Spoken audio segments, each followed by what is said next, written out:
Hello, আসসালামু আলাইকুম রহমতুল্লাহি বারাকাতুহু। কেমন আছেন আপনারা সবাই? তো ভালো আছেন নি? তো আজকে ঈদের দ্বিতীয় দিন। আজকে আর কি সন্ধ্যাবেলা একটু ঘরোয়াভাবে একটু চটপটির আয়োজন করা হলো। বাগ্নি বলতেছে যে ছোটবেলা চটপটি বানাও। তো এই চটপটিটার সাথে অনেক স্মৃতি জড়ানো আছে, সেটা কি বলবো, তারপরেও বলতে হইতে আছে বলি। অনেকেই বলে যে আপনি বললেও বলেন না কিসের জন্য। তো যখন ছোট ছিলাম তখন আর কি আমার খালা এই চটপটিটা বানাইতো। তো সালামির চিন্তা করতাম না, এই চটপটিটা খাওয়ার জন্য খালার বাসায় চলে যেতাম। আর খালা কি করতো, সালামি দিত না, এই চটপটিটাই দিত। তো এই চটপটিটা যখন আনতাম আর কি পাতলা পাতলা যে এই ঝুলটা থাকতো, এই ঝুলটা যখন থাকতো, এই ঝুলটা আর কি খাওয়া শেষ হইতো আর বলতাম যে লবণ হয় নাই।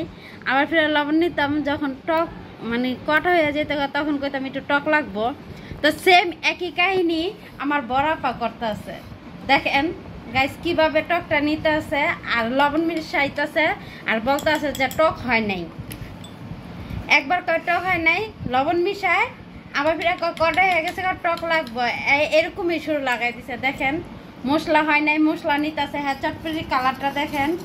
আর এখানে দেখেন আমাদের চটপটির কালারটা। চটপটা না হলে খায় কিভাবে? চটপটি খাই তো চটপটা।